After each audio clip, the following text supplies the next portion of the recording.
This video will be about linear patterns. We've talked about patterns already. A linear pattern is a specific kind of pattern. A linear pattern can only use addition or subtraction. We'll be looking at the pattern itself like a table. We'll be looking at the equation. So the equation can be y equals mx plus b, or they can switch the order here and put the b first. And m will represent, it's sometimes called slope, but it represents the amount of change.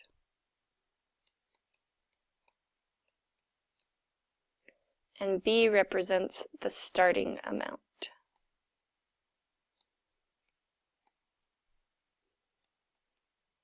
Or it's also called the y-intercept.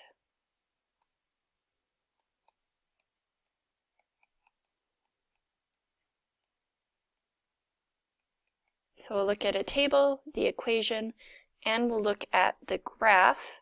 So the graph of a linear pattern must be a line. It has the word line in it, and a linear pattern always makes a line. So we're going to use this pattern again. It was our toothpick pattern. So in figure 1 we use 1 toothpick. Figure 2 we use 4 toothpicks. And in figure 3 we use 7 toothpicks. So find the equation to represent the T toothpicks needed for F figure. So they give you letters here to know what letters to actually use. Y equals mx plus b. We can replace the y and the x with whatever letters we want. So for every figure, we need to figure out how many toothpicks there are. That means we're saying in our equation that we want to know the number of toothpicks, and we're plugging in whatever figure we're on. So that means T for toothpicks will be where the y was, and F for figure will be where the x was. So we need to figure out the amount of change and the starting amount. So the amount of change is how much we're adding or subtracting. In this case we're going up, so it's adding. So to get from 1 to a 4 we're adding 3.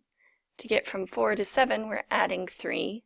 That is our amount of change. That is the number that goes in for m. Now we need our starting amount as well. Our starting amount would be if we had a 0 figure, if we went backwards.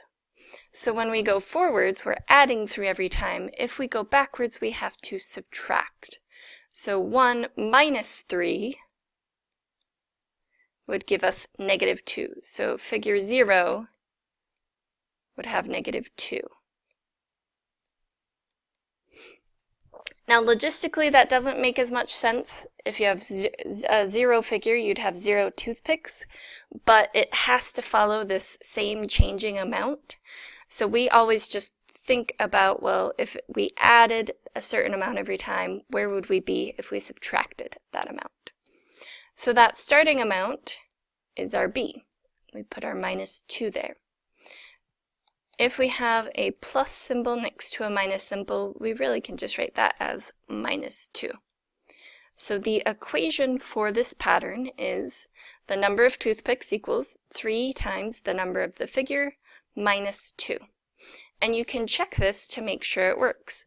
If we put in figure 3,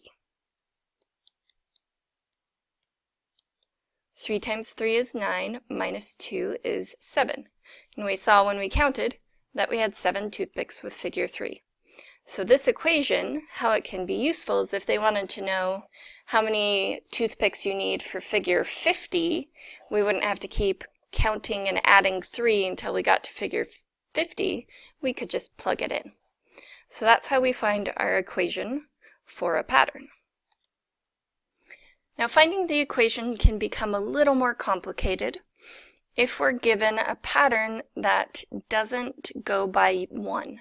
If we skip around, we didn't go 1, 2, 3, we went 1 to 3 to 6. So this one is a table that represents the height of an air balloon as it's descending. Descending means it's going down.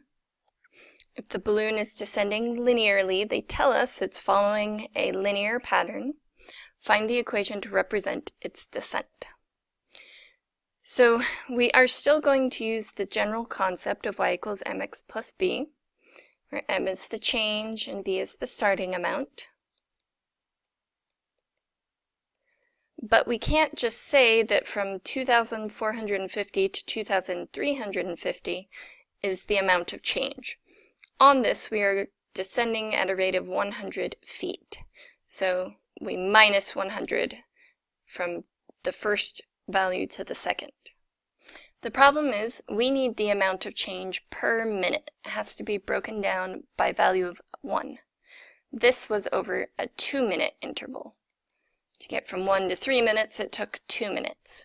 So when you have this set up, what you need to do is just divide.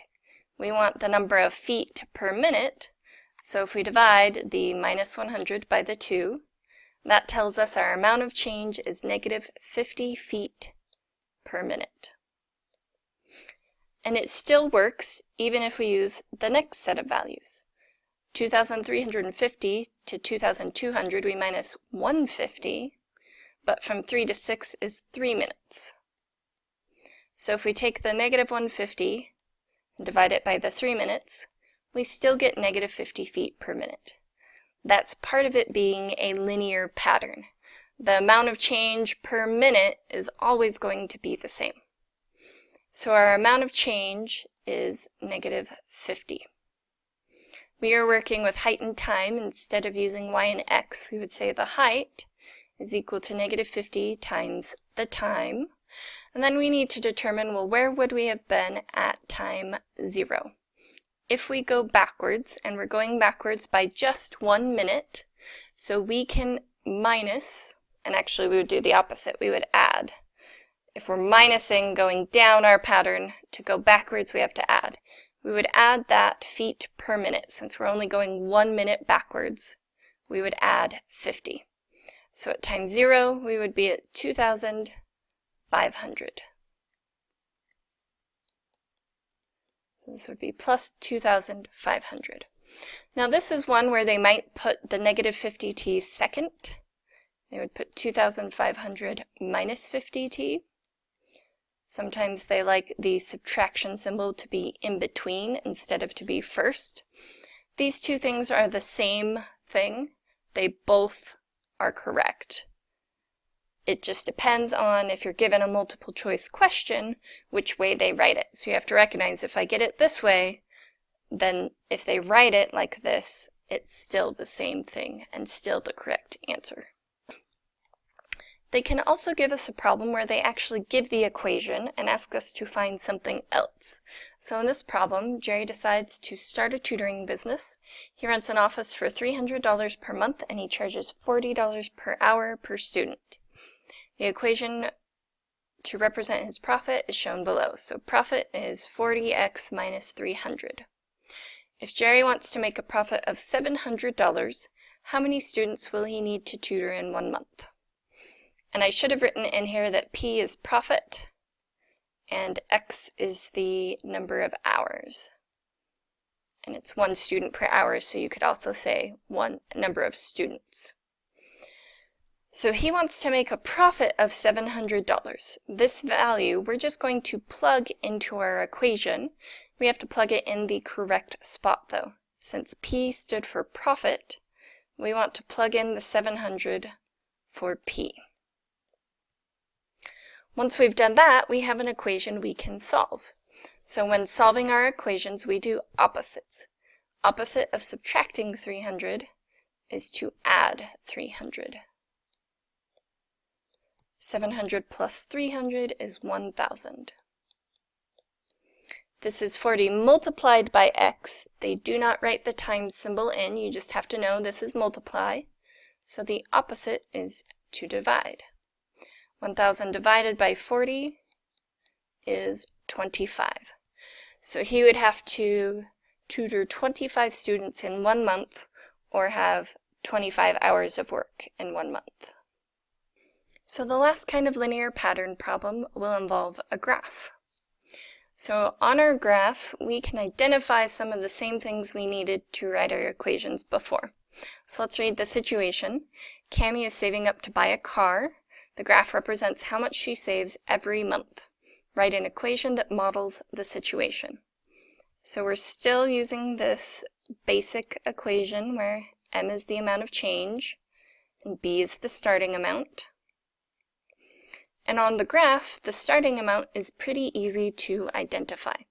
Wherever we cross the y-axis, so our line crosses right here, that is the starting amount.